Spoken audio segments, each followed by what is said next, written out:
너무 견디기 힘든 지금 이 순간에도 주님이 일하고 계시잖아요.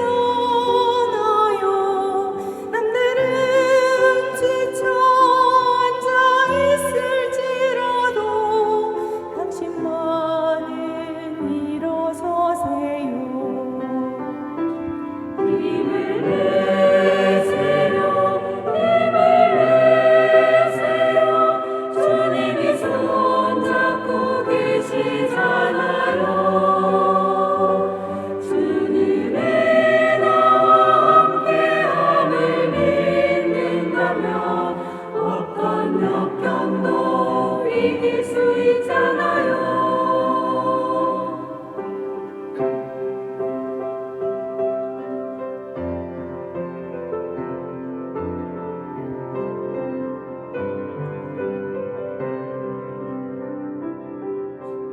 왜 이런 슬픔 찾아왔는지 원망하지 마세요.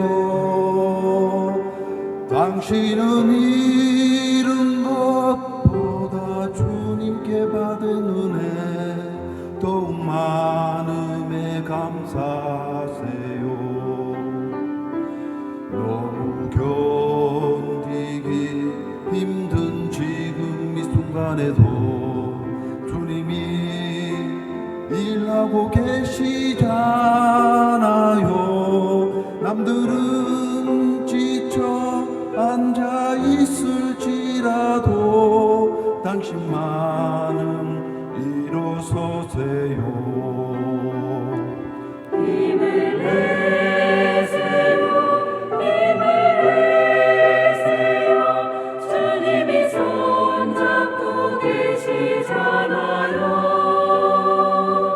주님이 나와 함께함을 믿는다면 어떤 고난도 견딜 수 있잖아요.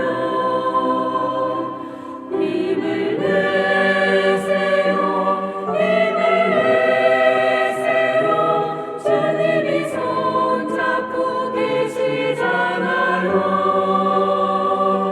주님이 나와 함께함을 믿는다면 어떤 고난도 견딜 수 있잖아요. 어떤 고난도 견딜 수 있잖아요.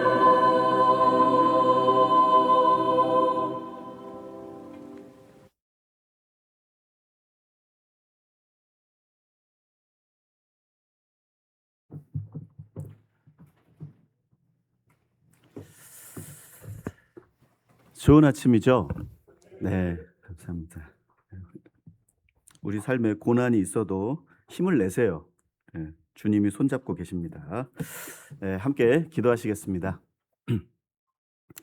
우리를 사랑하시는 자비로우신 우리 주 아버지 하나님 감사합니다. 세상 많은 사람들 가운데 먼저 저희들을 복음 앞으로 불러 모아주시고 또 가난한 심령에 주님 앞에 애통하는 마음으로 부르짖게 하시고 구원해 주셔서 주님의 겸손과 온유의 성품을 닮아가며 주님의 인격을 이 세상 가운데 드러내며 또 깨끗한 마음과 의에 줄이고 목마른 그 간절한 마음을 가지고 또 주님 복음을 전하며 하나님과 세상을 화평케 하는 그 귀한 사명을 우리 모두에게 허락해 주신 것을 감사합니다. 우리에게 천국을 주셨기에 또한 그 천국에서 이 땅에 겪는 모든 삶에 대한 그 대가를 영원한 영광으로 갚아주실 그 믿음을 믿기에 또 이렇듯 주님을 의지하고 살아갑니다. 연약한 저희들을 붙잡아 주시고 또 더욱더 복된 삶이 되도록 하나님께서 은혜로 또 자비로 도움으로 함께해 주시기를 간절히 의지합니다. 저희들 오늘 주일을 맞이해서 주님 말씀 사모하여 모인 저희들에게 또 하나님의 감추어진 뜻과 또 계획과 하나님의 마음을 알 수 있는 시간이 되게 도와주시고 모쪼록 이 자리에 함께 해야 되나 함께 하지 못하는 우리 사랑하는 형제 자매님들이 계십니다.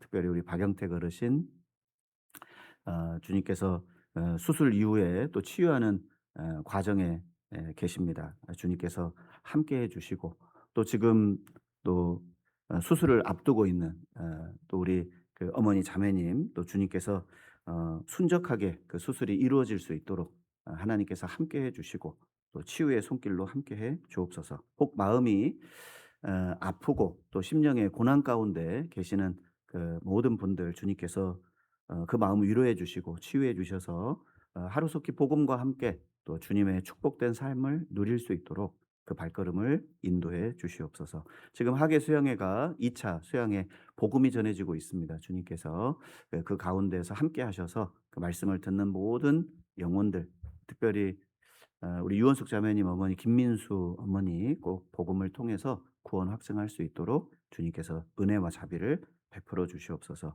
이 시간 하나님의 말씀으로 함께 상고하는 시간입니다. 주님께서 우리 각자에게 지혜로운 마음을 주시고 성령께서 각자의 마음 가운데 두루 역사하셔서 하나님의 말씀만 마음에 남길 수 있도록 하나님께서 함께해 주옵소서. 우리를 사랑하시는 예수님 이름으로 기도드렸습니다. 아멘.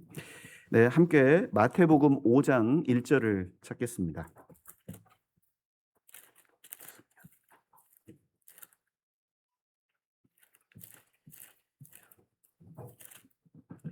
마태복음 5장 1절부터 12절까지 말씀을 교독하도록 하겠습니다. 예수께서 무리를 보시고 산에 올라가 앉으시니 제자들이 나아온지라. 심령이 가난한 자는 복이 있나니 천국이 저희 것이며 온유한 자는 복이 있나니 저희가 땅을 기업으로 받을 것이며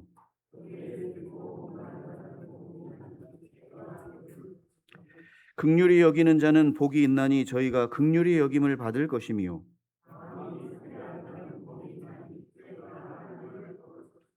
화평케 하는 자는 복이 있나니 저희가 하나님의 아들이라 일컬음을 받을 것이며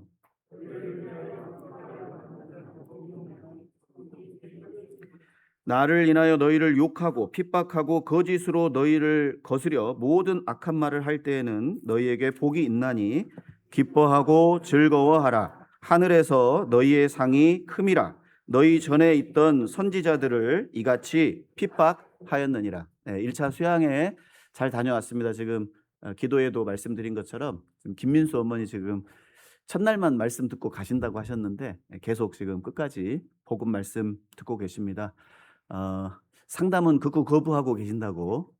그래서 그 마음은 알 수 없으나 연세가 80이 되셨기 때문에 꼭 이번 복음을 통해서 재차 마음의 확신을 좀 갖는 계기가 되었으면 좋겠습니다. 오늘 또 마태복음 5장 새로운 한 장이 이제 시작이 됩니다.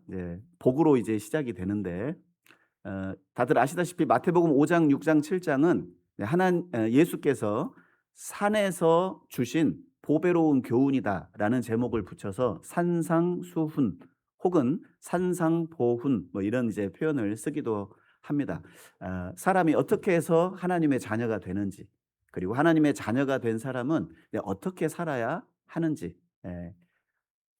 유대인의 왕 혹은 이 세상의 만왕의 왕으로 오신 예수께서, 왕은 이 세상을 다스리는 법이 있어야 되잖아요. 왕의 헌법을 선포하신 것이 바로 마태복음 5장, 6장, 7장입니다. 그래서 하나님의 나라의 백성이 된 사람이 마땅히 지켜야 할 법이라고 이제 생각하셔도 되고, 그 법을 지킬 때 진정한 행복이 주어지는 거다. 대한민국 사람이 미국 법을 지키면 행복하지 않을 거예요. 교도소에 있는 사람이 헌법 지켜봐야 아무 소용 없습니다. 그에게는 감옥일 뿐이죠. 그것처럼 하나님의 자녀가 되었음에도 불구하고 왜 내 생애 속에는 진정한 만족도, 진정한 기쁨도, 그리고 이 땅에 하나님의 뜻을 이루고자 하는 간절한 갈망도 왜 없는 것일까? 왜 구원을 받았는데 내 마음은 세상 사람들과 같이 그런 똑같은 동일한 마음으로 살아가고 있을까? 왜 나는 청결한 마음이 없고, 왜 나는 하나님과 이 세상 죄인과의 화평을 위해 나의 생애를, 나의 시간을, 나의 재능을, 나의 물질을 사용하고 있지 않을까? 왜 나는 세상 사람들에게 받는 핍박과 그리고 대적과 고난을 견디지 못하고 왜 항상 넘어지고 자빠질까? 왜 하나님이 주시고자 하는 그 복이 있는데, 하나님이 주시고자 하는 복은 영원하고 완전하고 신령한 복을 예비하셨는데, 왜 나는 이 땅에 살면서 왜 나는 괴롭고, 왜 수고하고, 왜 슬픔뿐이고, 왜 아픔에 허덕이고 있는가? 아마 오늘 말씀이 그 고민을 하고 계신 분들에게 일부의 답이 되었으면 좋겠다는 생각으로 본문을 묵상하고 또 설교를 준비하게 됐습니다. 하나님의 법을 지킬 때 진정한 행복이 주어지는 삶이 우리의 삶입니다. 우리는 세상 사람들의 형통, 악인의 형통을 보면서 탄식은 하고 부러워하지만 이 땅에서 내가 신령한 복을 누리고자 하는 마음은 없는 것 같아요. 구원은 받았지만 잘생긴 사람이 부러워요. 구원은 받았는데 돈 많은 사람이 부럽고, 라면 한 그릇 먹어볼까 하면서 일본에 가서 낮에 점심 먹고 돌아오는 사람을 부러워합니다. 그 세상이 우리 이 시대거든요. 제가 사실 여행은 이제 많이 못 해봤지만 그래도 전도인 돼서 외국을 참 많이 나가본 것 같아요. 근데 전도인이 되지 않았으면 나갈 기회가 그렇게 많지 않았을 것 같아요. 그런데 외국에 이렇게 나가보면 정말 볼 것도 많고 즐길 것도 많고 신기한 것도 너무너무 많아요. 그래서 저는 세계 테마 기행을 봅니다.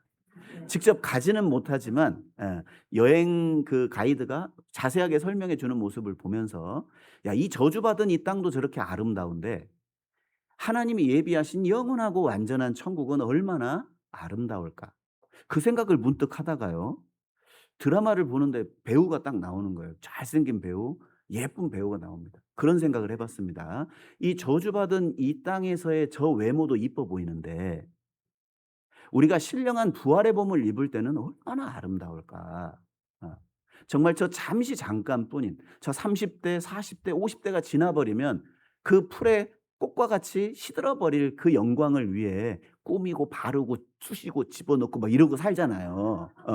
그런데 그런 삶이 아닌 친정한 우리에게 주신 신령한 축복, 영원하고 완전한 축복을 소망할 때 비로소 지금 이 땅에서는 내가 좀 볼품없고 세상 사람들에게 소위 말할 때 알아주지 않고 좀 주류가 아닌 비주류로 아웃사이더로 살아가는 것처럼 보이지만 그 삶의 뒤편에서 진정한 미소를 지을 수 있는 사람이 그리스도인이 아닐까, 그런 생각을 해보게 됩니다. 우리는 천국을 약속받은 사람들입니다.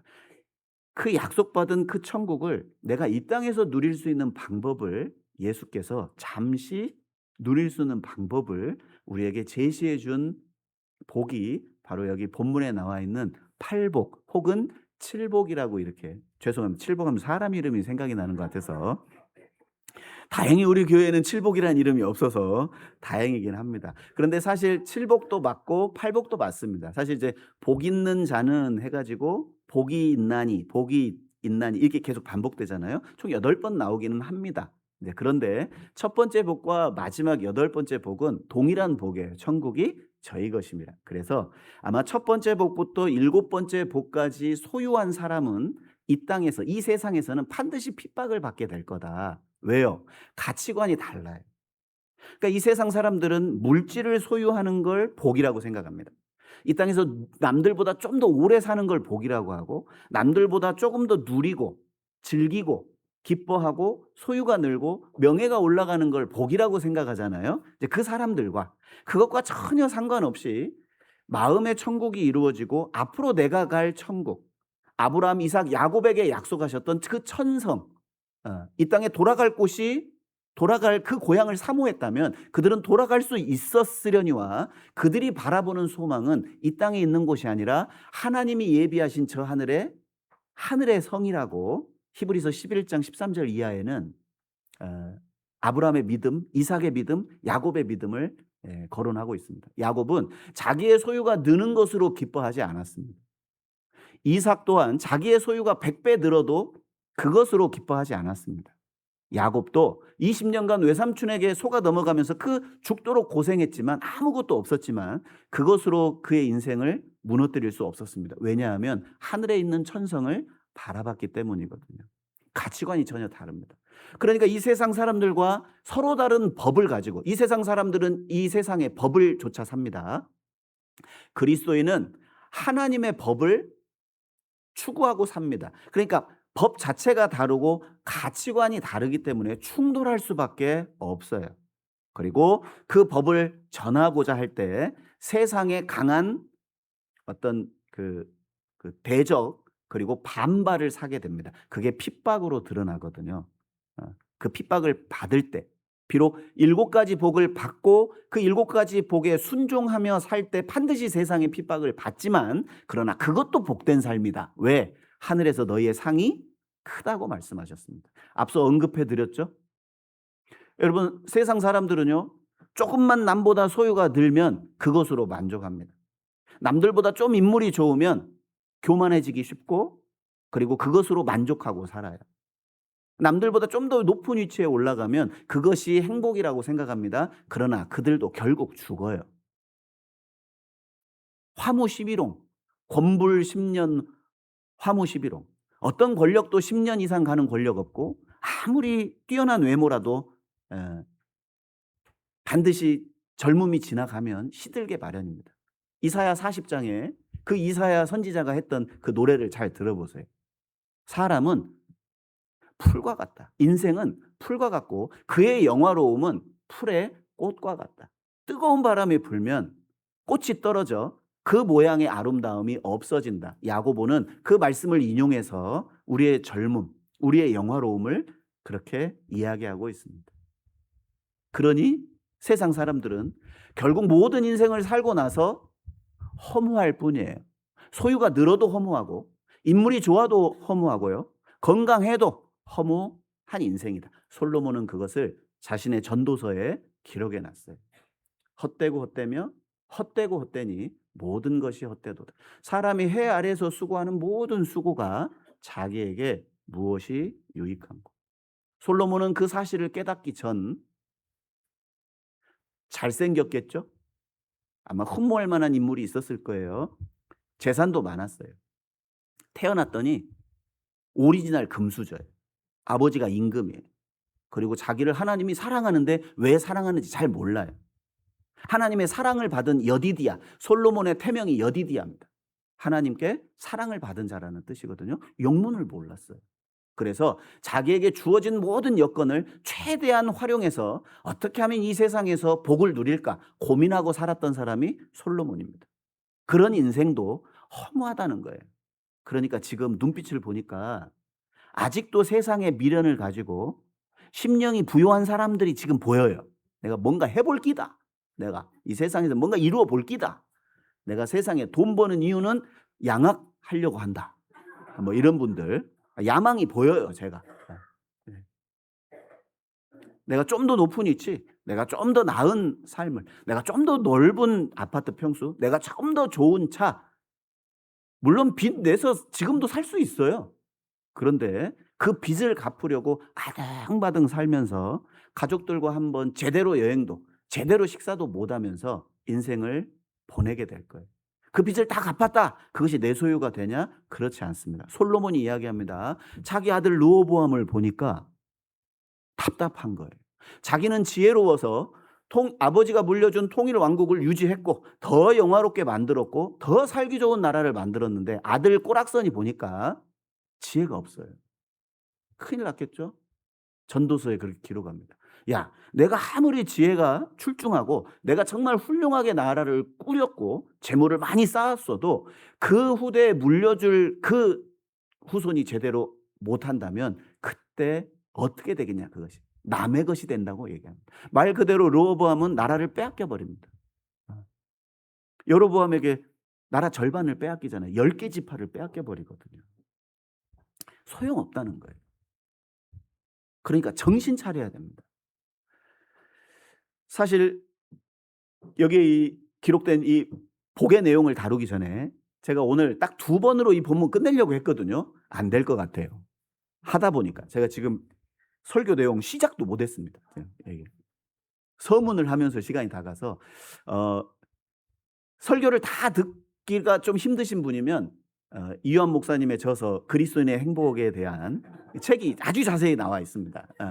그리고 이완 목사님 마태복음 강해 총 11번인가 13번인가 이렇게 나눠서 요거 한 주제 한 주제씩 이렇게 자세하게 해준 그 설교가 있고요. 또 서적부에 마태복음 강해 책에 아주 자세히 기록이 되어 있습니다. 그 참조해 보시면 되겠습니다.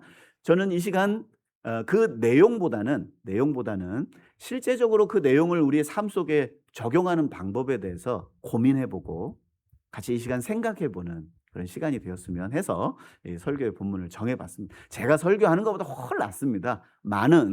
그러나 이 시간 같이 저도 생각해보고 또 여러분들도 함께 생각하면서 이 본문의 내용을 좀 더 곱씹어 봤으면 좋겠습니다.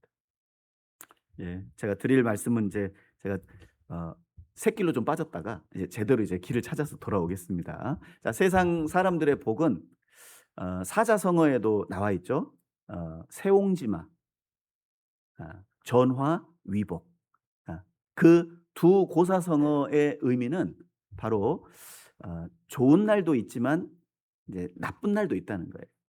그 나쁜 일이 나에게 정말 나쁜 일이냐? 그렇지 않다라고. 이 세상 사람들은 복을 추구하고 행복하기를 바라지만 그러나 진정한 행복은 세상에 없다는 것을 그 고사성어를 통해서 우리에게 교훈해 주고 있습니다. 그리고 성경에서는 하나님께 복받은 사람이여 복받은 자여 여호와께서 내게 복의 복을 주시기를 원하노라. 이런 표현들이 관용적으로 많이 나오거든요. 그 말을 통해서 진정한 복은 하나님께로부터 온다는 사실을 우리에게 계속해서 주입하고 있어요. 성경을 통해.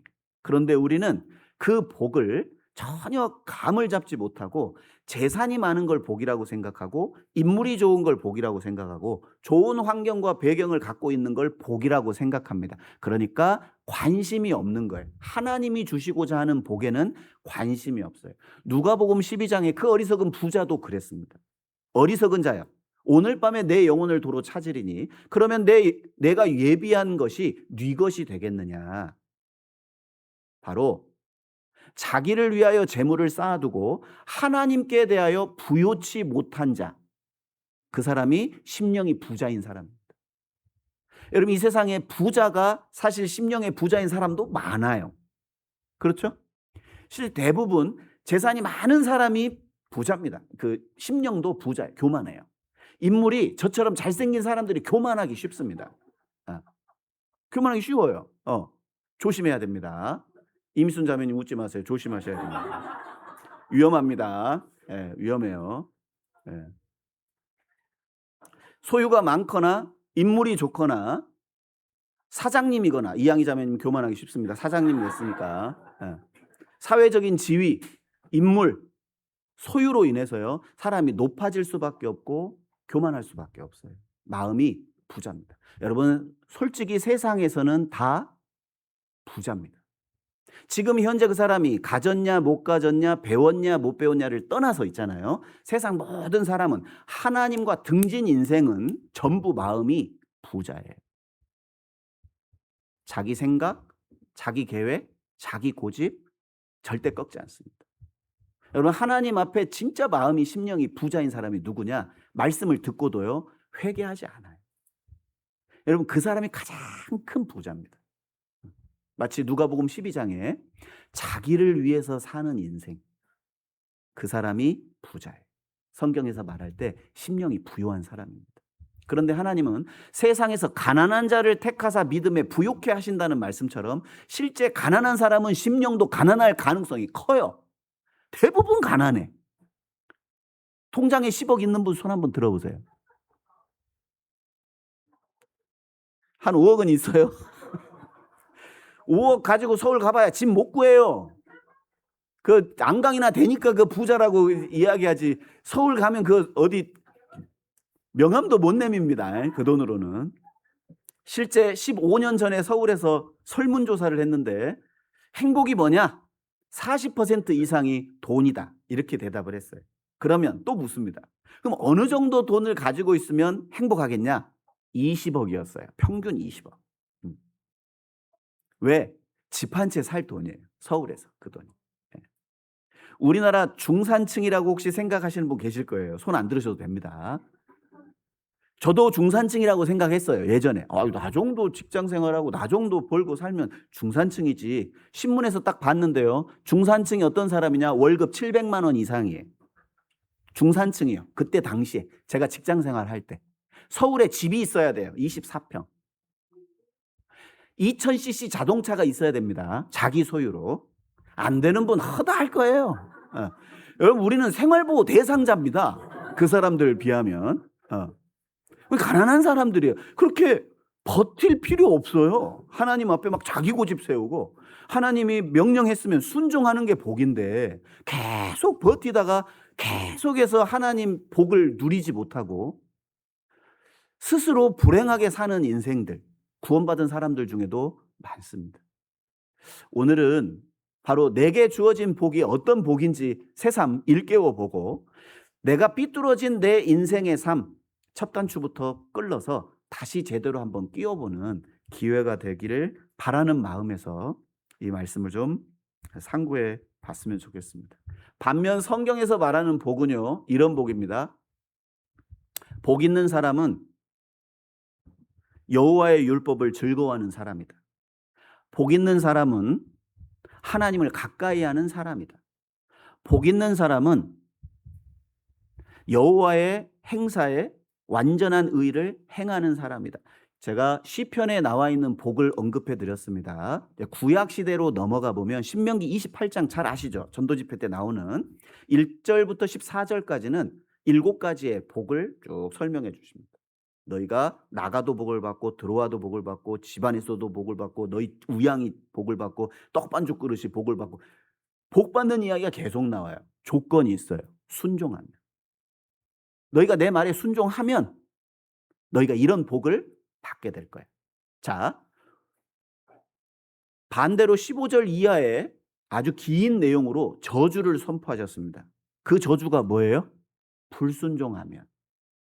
구약 시대의 시내산에서 주신 계명은 완전한 복이 아닙니다.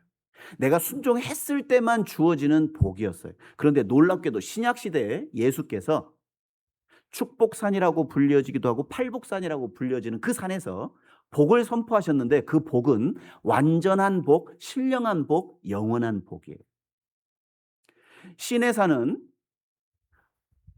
깜깜한 구름과 천둥과 번개, 뇌성으로 나타나신 하나님, 두려움 가운데 나타나셨어요. 야, 너희가 선을 긋고 그 선 못 넘어오게 넘어오면 활을 쏴서 죽이든 돌을 쳐서 죽이라고 했습니다. 짐승이든 사람이든 결코 못 온다. 왜요?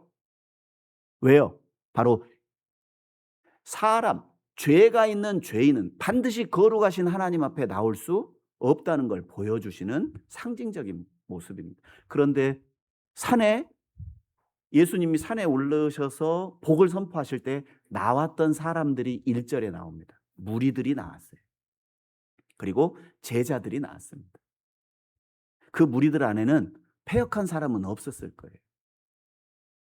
그 당시의 무리들은 로마의 긴 통치로 허덕이고 있었던 가난한 자들, 병약한 자들, 소망이 이 땅에 없었던 사람들, 아마 종교인들, 세리들, 돈을 많이 소유하고 있고 잘생긴 사람들, 교만한 사람들, 높은 지위에 있는 사람들은 그 무리에 없었을 겁니다. 우리 시대도 마찬가지입니다. 지금도 하나님의 완전한 복이 선포되는 그 현장에 누가 오냐? 여러분, 이 세상에 발을 붙일 수 없는 사람, 소망 없는 사람, 재물로도 명예로도 모든 세상의 조건으로도 만족이 안 된다는 걸 깨달은 사람들이요, 복음 앞으로 나옵니다. 그런데 요즘은 너무 적죠, 그 수요가. 왜요? 부자가 너무 많다는 뜻이에요. 심령이 부자인 사람이 너무 많다는 거예요. 그리고 제자들은 누굽니까? 마태복음 4장에 보면 자기 배를, 자기 그물을 버려두고 자기 아비를 버려두고 자기 배를 버려두고 주님을 쫓았던 사람들입니다. 주님의 일을 위해서, 그 영광을 위해서 나는 모든 걸 다 내려놓았던 사람들에게 복이 선포됐습니다. 지금도 마찬가지입니다. 누구에게 천국의 복이 주어지고 누구에게 구원의 복이, 누구에게 죄사함의 복이 주어지냐면 이 세상에 소망이 없는 사람들, 이 세상의 삶이 허무하다는 걸 깨달은 사람들, 그 사람들 몇이나 있을까요? 없으니까 전도 집회하는 거예요. 알려드리려고요.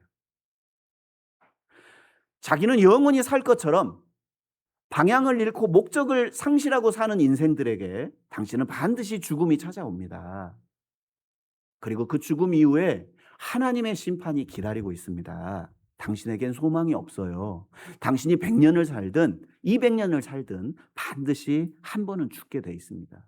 그 죽음이 수명을 다해서 죽든 아니면 사고로 인해서 죽든 생각해 보세요. 거기에 우리의 인생의 변수를 집어넣으면 우리의 수명은 확 줄어버립니다.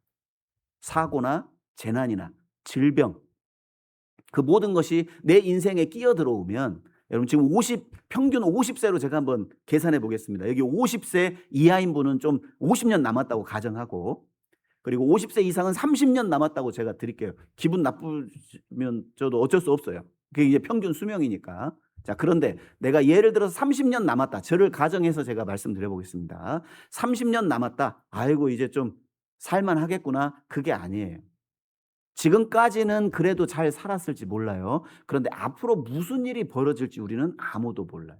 그래서 자신의 남은 날을 계수하는 것이 지혜라고 시편 90편 모세도 자기의 날을 계수하는 지혜를 갖게 해달라고 기도했습니다. 하나님께. 다윗은 어땠습니까? 다윗은 통일 왕국이 됐습니다. 하나님의 약속이 성취가 됐어요. 그리고 부와 명예와 권력까지 다 거머쥘 그때 그는 이렇게 고백했습니다.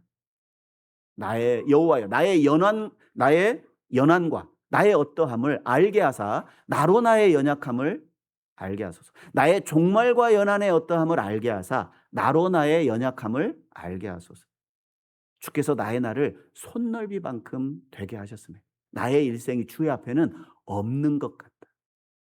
없는 것 같다.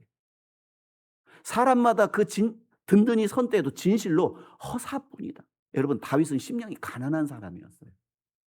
모든 걸 다 눈에 보이는 부귀, 영화, 권세 다 가졌어도 그의 마음은 항상 나의 소망은 주께 있다고 주님께 두고 살았던 인생입니다.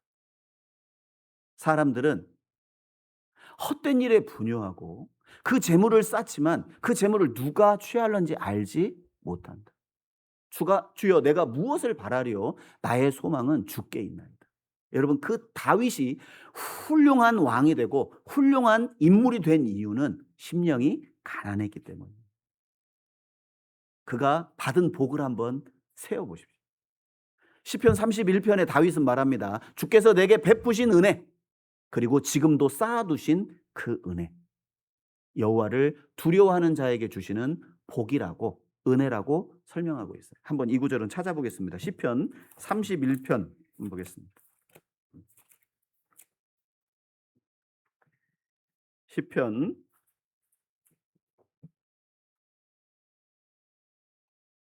31편 19절을 같이 읽겠습니다. 19절. 주를 두려워하는 자를 위하여 쌓아두신 은혜, 곧 인생 앞에서 주께 피하는 자를 위하여 베푸신 은혜가 어찌 그리 큰지요. 자, 여기 은혜가 나옵니다. 쌓아두신 은혜, 베푸신 은혜. 사실 하나님의 백성들이 누릴 은혜가 바로 그겁니다. 우리는 정말 복받은 사람들입니다. 내가 지금 이렇게 가진 게 없는데 복받았다고? 아니, 그걸로 따지면 안 된다니까요. 이 땅에서의 소유는 잠깐 우리에게 만족을 주고 기쁨을 주는 것이에요. 영원한 영광이 기다리고 있습니다. 아직 우리에게 가장 좋은 것은 이루어지지 않았습니다. 우리에게 주신 복을 하나하나 곱씹으면서 좀 이 마태복음 5장 1절부터 12절의 이 복을 곱씹고 또 암송하고 내 삶에 적용을 한다면 결코 부족함 없는, 그리고 결코 슬프지 않은, 그리고 후회와 번민과 근심과 걱정 속에, 사람들과 갈등 속에서의 인생이 아닌 이 땅에서도 천국을 누리면서 살 수 있는 복된 삶이 될 겁니다. 그래서 우리에게 주신 법입니다. 다시 마태복음 5장 다시 본문 한번 보겠습니다. 1절 2절입니다.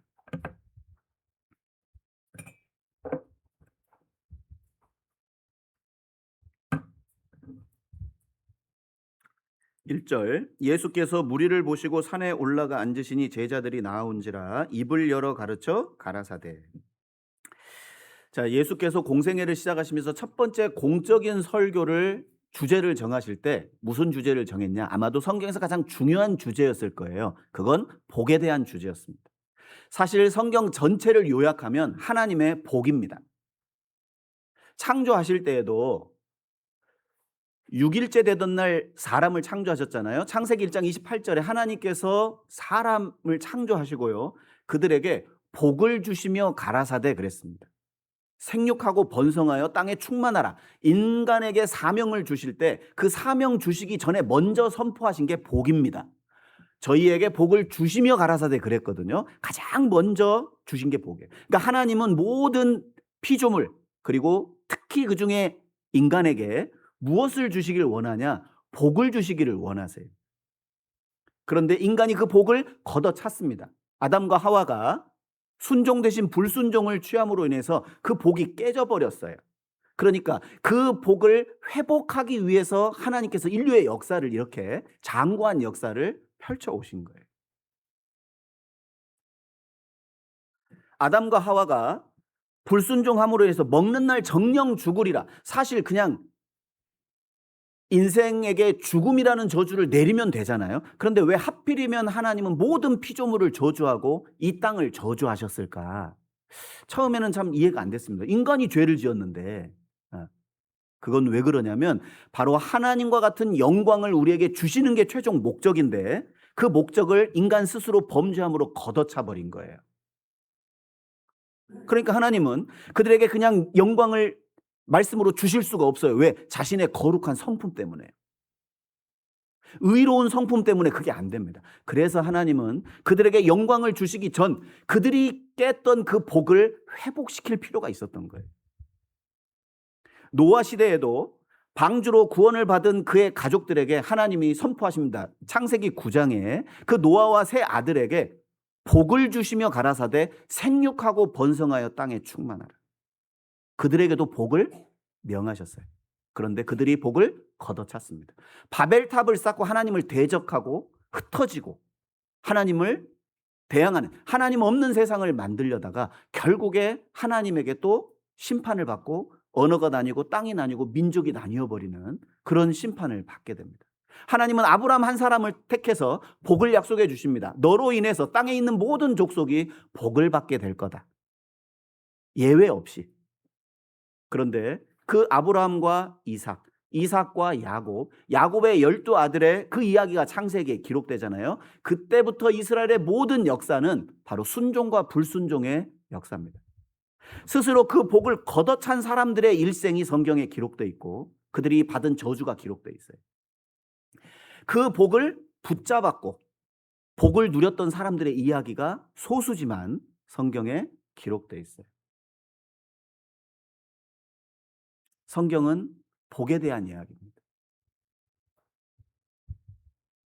마침내 이스라엘이 하나님을 떠나고 모든 선지자들을 거역하고 그리고 결국 이제 전 세계에 뿔뿔이 흩어지는 저주를 받지만 말라기 4장에 보면 하나님이 그들에게도 손을 뻗칩니다. 야, 내가 메시아 보내줄게. 그들에게 아주 그 잔인하고 가장 심한 환난과 고난을 예고하시면서 동시에 손도 내미셨어요. 야, 기다려. 비록 시간은 좀 오래 걸리겠지만 내가 구원자를 너희에게 보내줄게. 그리고 그 구원자가 오기 전 엘리야가 먼저 갈 거야. 그러니까 회개하고 돌이키라고 말라기 4장에 우리에게 말씀하고 계십니다. 그리고 400년이 지났습니다. 하나님의 침묵의 시간이 끝나고 이제 하나님의 아들이 이 땅에 임해서 첫 번째 그 입술을 열어서 하나님의 선포된 복을 선포하시는데 그 내용이 오늘 함께 상고해 볼 팔복입니다. 하나님의 복을 그 성자 예수님의 입술을 통해서 선포된 그 복을 우리가 보게 되는 거예요. 그 복이 어디에서 선포됐느냐? 여기 1절에 보시면 산이라고 여기 표현되어 있습니다. 산이라고 이렇게 표현되어 있는데 이 산은 어떤 산일까? 성경은 산에 대한 이야기가 참 많이 나옵니다. 에덴동 산에서 시작돼서 신의 산에서 율법이 주어지고, 그리고 마지막 하늘의 새 예루살렘, 시온 산, 이렇게 새 하늘과 새 땅, 이렇게 이제 역사가 끝나거든요. 산에 대한 이야기가 나옵니다. 영어 성경에 보면 더 마운틴이라고 되어 있습니다. 그러니까 이름은 안 나와 있는데 예수님이 어느 날 그 산에 오르셔서 그 복을 선포하는 그 곳이 아주 특별한 장소가 됐던 거예요. 더 마운틴. 그 산에서 모든 인생들, 특별히 심령이 가난하고 애통하는 자들에게 선포된 복, 그리고 주님의 역사를 위해 자신의 모든 생애를 바치고자 헌신하고자 했던 자들에게 주어지는 복이 선포됐다라는 걸 생각해 볼 수 있습니다.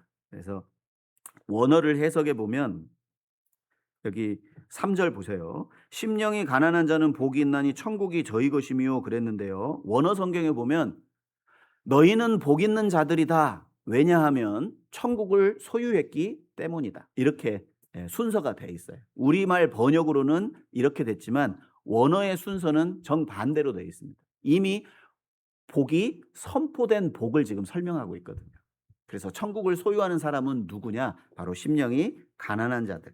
그리고 그 심령이 가난한 자들은 이 땅에서의 하나님 앞에서의 자신의 모습, 하나님 앞에서의 자기의 피조물이고 하나님 앞에서 자신이 죄인인 것을 깨달은 사람, 그리고 이 땅에서는 그 어떤 것으로도 죽음을 피할 수 없고 하나님의 심판을 피할 수 없고 결국에는 영원한 지옥의 형벌을 받게 된다는 자기의 영원한 운명을 깨달은 사람의 심령이 바로 가난한 심령입니다.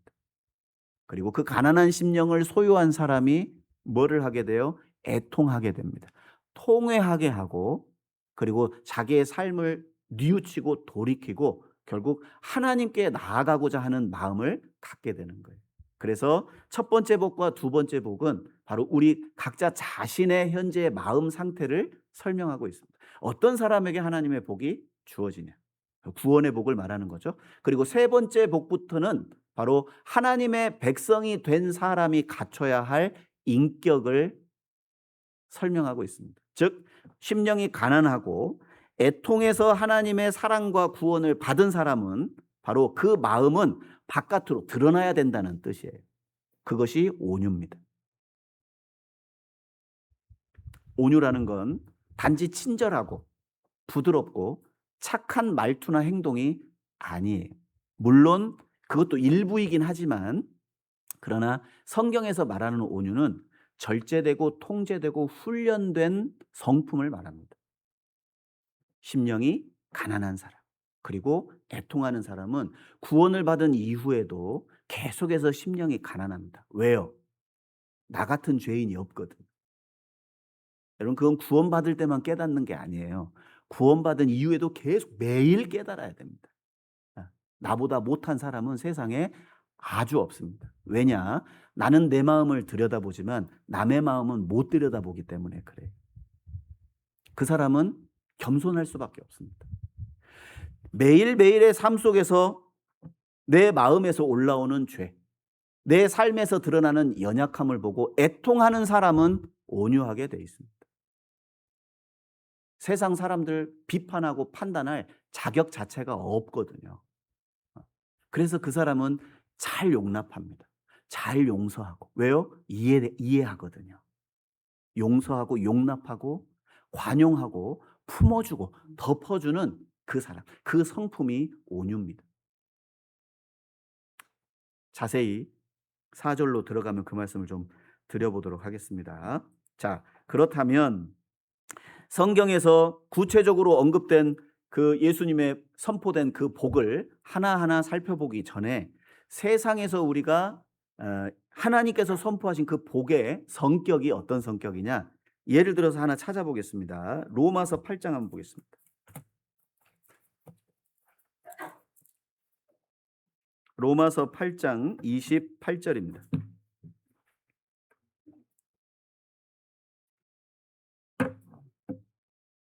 로마서 8장 28절 같이 읽겠습니다. 우리가 알거니와 하나님을 사랑하는 자 곧 그 뜻대로 부르심을 입은 자들에게는 모든 것이 합력하여 선을 이루느니라. 즉 하나님께서 약속하신 복은 이 세상의 복처럼 어떤 조건을 말하거나 명령을 하신 복은 아니에요.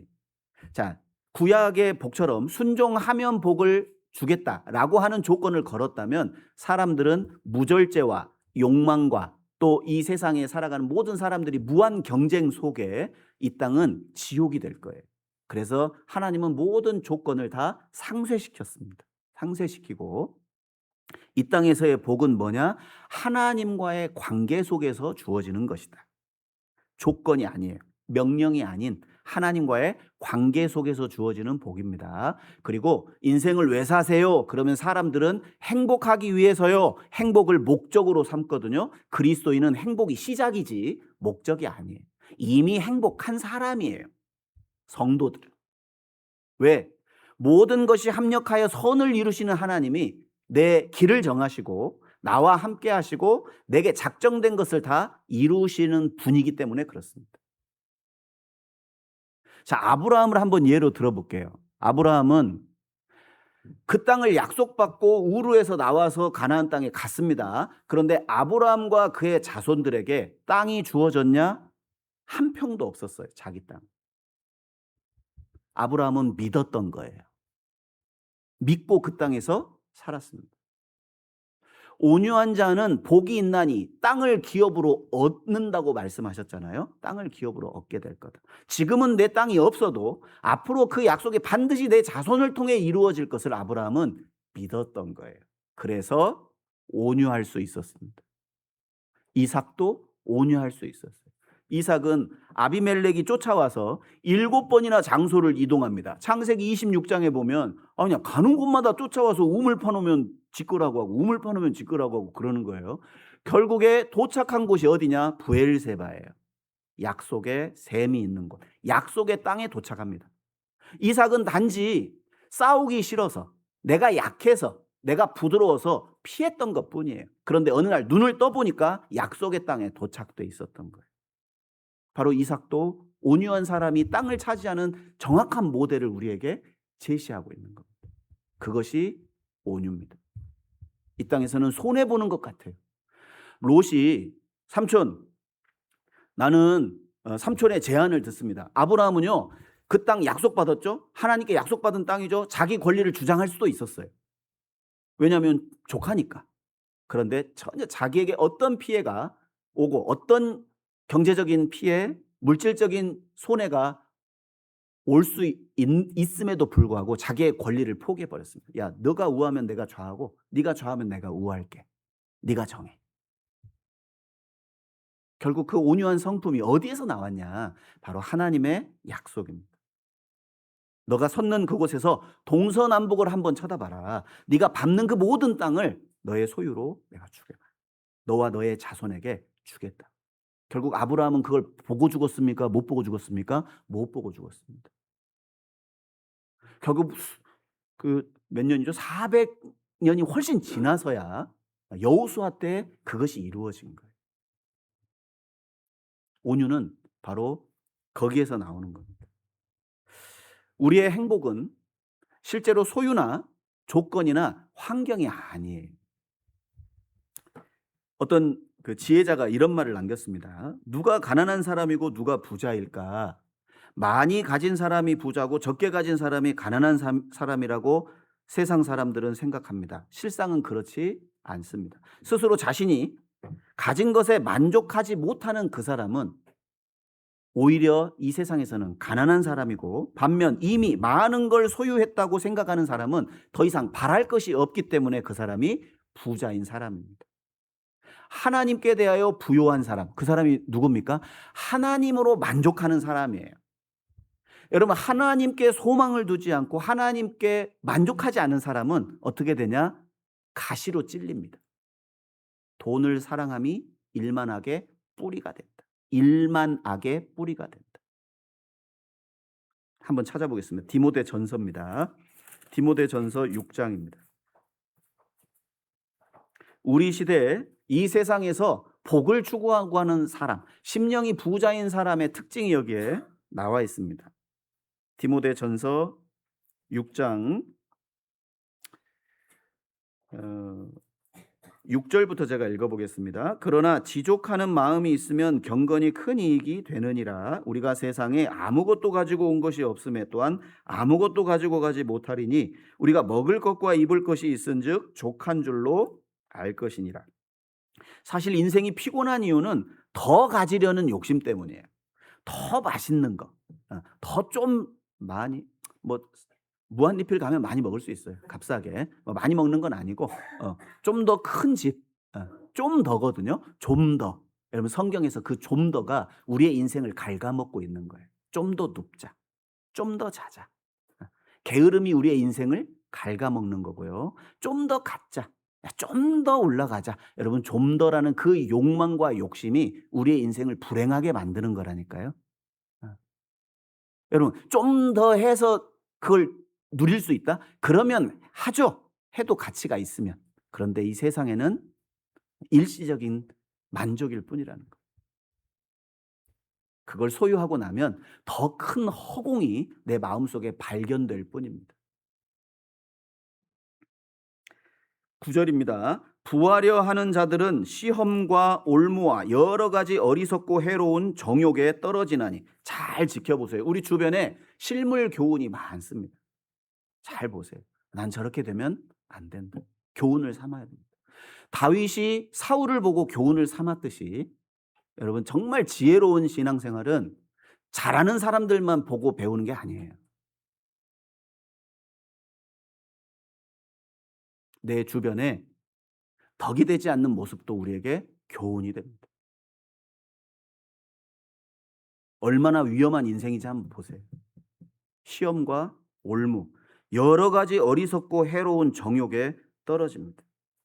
사람으로 침륜, 항상 그분은 근심과 걱정으로 살아갑니다. 여러분 그리스도인의 아름다운 영광의 빛이 그분을 통해서는 안 나타납니다. 불행한 거죠. 전도서 8장 1절에 보면 그 지혜가 그 얼굴의 사나움을 변하게 한다고 했거든요. 그러니까요, 구원받은 그리스도인들은 자기 인상에 책임져야 돼요. 진짜입니다. 여러분 세상에서는 나이 40이 되면 자기 인상에 책임지라고 하죠. 자기 얼굴에 책임지라고 합니다. 여러분 그 전까지는 부모 책임이에요.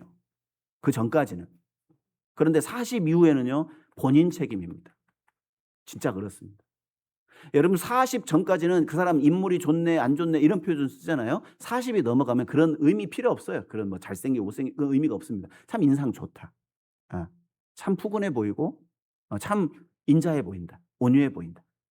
그렇게 표현합니다. 그런데 그리스도인은 나이가 10대가 됐든 20대가 됐든 70, 80이 됐든 동일한 빛이 드러나야 됩니다. 그리스도의 빛이. 누가 봐도 저 사람은 좀 달라. 저 사람 말을 들어보면 우리와 달라. 저 사람 행동을 보면 우리와 다르고 저 사람의 표정을 보면 우리와 생각하는 것이 전혀 달라. 여러분 그 향기가, 그 빛이, 그 소금과 같은 맛이 드러나야 됩니다. 그것이 우리에게 준 사명이에요.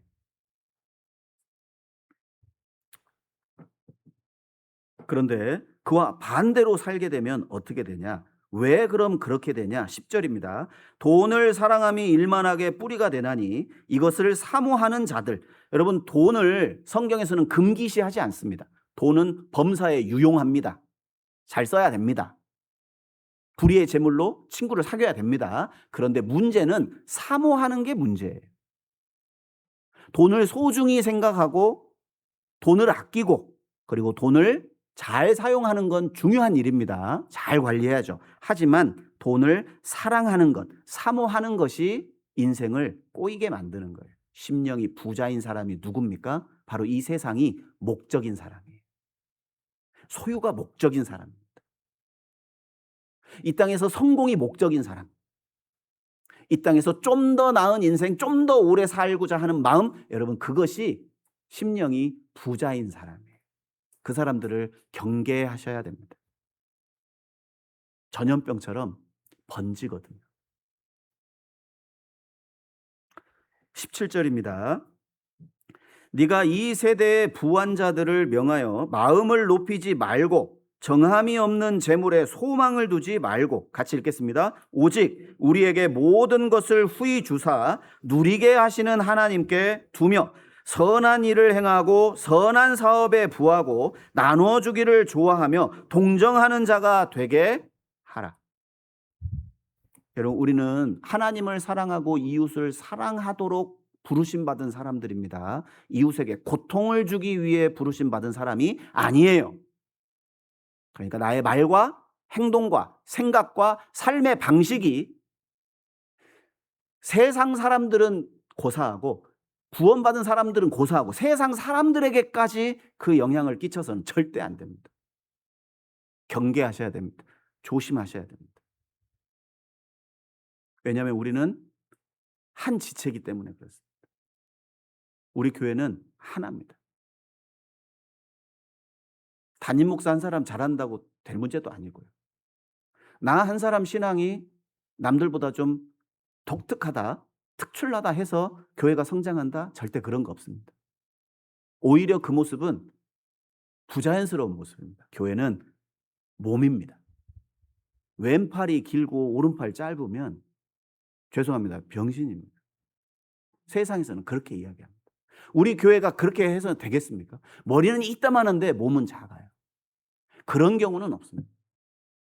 교회는 머리부터 발끝까지 함께 성장하고 함께 그 영광을 누리는 거예요. 머리에 면류관이 쓰여지면 온몸이 영광을 받듯 주님께서 영광이 받으시면 우리 모두는 그걸로 충분한 거예요. 절대 밖에서든 교회에서든 책망받을 행동과 말은 절대 해서는 안 됩니다. 그것이 내가 이 땅에서 누릴 수 있는 복입니다. 행복은 목적이 아닙니다. 저 따라서 해보세요. 침대는 과학이다. 아니, 그거 말고요. 행복은 시작이다. 목적이 아니다. 이것이 그리스도인의 가치관입니다. 이해되시죠? 그래서 라틴어로 행복을 베아티투도라는 단어를 씁니다. 베아티투도, 베아라는 뜻은 복되게 하다라는 뜻이고요. 아티투도, 에티튜드, 영어로 태도입니다. 그러니까 복은 어디에서 오냐? 삶을 대하는 태도에서 오는 거예요. 구원받은 그 신앙, 하나님과의 관계 속에서 이미 우리는 복된 삶을 살고 있다는 그 믿음으로 살 때 그 어떤 상황 속에서도 그 사람의 행복은 사라지지 않습니다. 영원하거든요. 그것이 모든 것이 합력하여 선을 이루는 그 하나님의 섭리를 우리 마음속에 믿고 그리고 그 믿음을 붙잡고 살아가는 정말 작은 모범 시민의 복이다라고 생각이 듭니다. 그래서 이 마태복음 다시 본문 가보겠습니다. 마태복음 5장. 큰일 났죠? 이제 본문을 들어가야 되는데 뭐 한번 해보겠습니다. 이게 자 마태복음 5장 보시면 1절부터 12절까지 이 복에 대해서 쭉 이제 앞으로 말씀을 드릴 텐데 이 본문은 한 사람이 거듭나서 하나님의 자녀가 되고 그리고 그 하나님의 자녀가 합당한 성품을 품는 가운데 청결한 마음을 가지고 의에 줄이고 목마른 마음으로 하나님의 뜻을 이루고자 살아가는 그 삶 속에 가장 그 큰 복은 하나님과 이 세상을 화평케 하는 그 일이죠. 우리가 복음을 전하는 그 일 속에 반드시 세상에 핍박이 있을 텐데 걱정하지 마. 그 핍박 속에서도 반드시 너에게 주어질 복이 있다는 사실을 이제 하나로 이렇게 묶어서 말씀하고 계십니다. 그래서 여기서 마태복음 5장에 나오는 이 복은 하나의 복을 말하고 있는 겁니다. 그래서 그 성령의 열매가 9가지지만 그 9가지의 열매가 하나이듯 이 복이 7가지로 나뉘어져 있지만 결국에는 하나의 복으로 귀결되는 그 내용이라는 걸 우리가 생각해 볼 때 결국 참된 행복은 하나님과의 관계 속에서 오며 그리고 핍박 속에서 더 큰 영광이 우리에게 주어집니다. 그래서 그 그리스도의 행복이라는 책에 보면 한 사람이 구원을 받으면 고난이 옵니다. 그 고난을 받고 인격이 갖춰주면 그 사람에게는 핍박이 옵니다. 이제 그 유명한 내용이 거기에 이제 나옵니다. 그래서 오늘 요 시간이 되는 대로 요 내용을 가지고 한번 생각해 보겠습니다. 자, 1절 보겠습니다. 1절. 예수께서 무리를 보시고 산에 올라가 앉으시니 제자들이 나아온지라 입을 열어 가르쳐 가라사대. 자, 예수님은 처음 이 땅에 오셔서 유대인의 왕 그리고 이 세상의 임금으로 오셔서 첫 번째 선포하신 아주 중요한 설교가 복에 대한 선포였습니다. 그런데 그 복이 선포된 사람들이 바로 무리들이라고 표현되어 있고 제자들이라고 이렇게 표현되어 있었습니다. 당시에는 이제 로마의 혹독한 통치를 받고 있었던 사람들이 많았기 때문에, 그리고 세례 요한의 활동으로 이제 앞으로 장차 메시아가 올 것을 간절히 소망하던 사람들, 그리고 마태복음 4장 끝부분에 예수께서 가르치시고 각색 병든 자들을 고치시는 모습을 통해 아마도 저분이 메시아일 수 있다라는 그 메시아를 기다리고 소망하는 사람들이 이 무리 가운데 섞여 있었어요. 그들에게 복이 선포됐습니다. 그리고 두 번째, 제자들이라고 여기 선포되어 있는데 그들은 생업을 포기하고 자기의 부친도 포기하고, 부친을 버렸다는 건 이제 인정을 끊어버렸다는 뜻이잖아요. 그러니까 오늘날 왜 주님의 복을 못 받냐? 이 인정 때문입니다. 사람들에게 손가락질 받을까봐, 가족들에게 외면받을까봐. 그리고 배를 버렸다는 그 표현을 통해서 이 그 야고보와 요한은 좀 부자였던 것 같아요. 선주였던 것 같아요. 근데 그 모든 것을 주님을 위해서, 주님의 나라를 위해서, 영원한 삶을 위해서 기꺼이 버렸던 사람들에게 주어지는 복이었습니다. 제가 예전에 이제 예화책에서 본 적이 있는데 그 나이 30세에 펩시콜라 부회장이 된 존 스컬리라는 사람이 있습니다. 이 사람은 마케팅 천재인데 30세에 취업하자마자 부회장입니다. 부사장도 아니고 계속 진급해서 나이 30세에 부회장이 됐던 사람이에요. 그런데 이 스티브 잡스라는 그 애플사의 이 천재 있잖아요. 이 사람이 머리는 좋았는데 마케팅이 잘 안 됐던 거예요. 그러니까 제품은 참 좋게 만들었는데 마이크로소프트에 밀려가지고, 인텔에 밀려가지고 이제 잘 안 팔리니까 이 사람을 꼭 스카우트를 하고 싶은 거예요. 그런데 스타트업 기업이라 돈이 별로 없어요. 이미 펩시에서 성공한 부회장인 그를 스카우트하기에는 너무나 턱없이 조건이 좋지 않은 조건이에요. 그런데 스티브 잡스가 그를 설득한 방법이 뭐냐? 이 방법이었어요. 지금은 내가 당신에게 더 좋은 조건을 제시할 수 없습니다. 그러나 나와 함께 일한다면 세상을 바꾸는 일을 하는 겁니다. 당신은 지금 기껏 회장이 돼봐야 설탕물을 파는 일밖에 안 되지 않냐. 하지만 나와 일을 하면 세상을 바꾸게 될 거다. 그 사람이요, 이 순간 돈이 문제가 안 된 거예요. 아, 그럼 내가 지금 하고 있는 일이 설탕물 팔고 있는 일이구나. 그 일이 한없이 가치 없이 이제 느껴진 거죠. 돈에 상관없이. 그러면서 세상을 바꾼다고? 그럼 내가 가야지. 그래서 회사를 이직을 했어요. 그 이후부터 애플이 엄청 승승장구했거든요. 거기에 가장 노련한 분이 바로 예수님이셨던 것 같아요. 그 제자들에게, 야, 네가 선주가 되면 평생 물고기만 잡아먹다가 회쳐먹고 찜쪄먹고 그거밖에 더 하겠냐. 나와 함께 세상을 바꿔보지 않겠냐. 사람을 낚는 어부가 되게 하겠다. 그때부터는 이제 고기가 문제가 아닌 거예요. 이 제자들에게 사명감을 심어주고, 그리고 완전한 그리고 영원한 그 사명과 축복을 위해 주님을 좇았습니다. 그래서 여기 보면 누구에게 복이 선포됐는가를 통해 보면 오늘날도 동일한 것 같아요. 오늘날에도 말씀 앞에 나오시는 분들 보면 대부분 있잖아요. 구원 받으신 분들 보면 다 사연이 있었어요.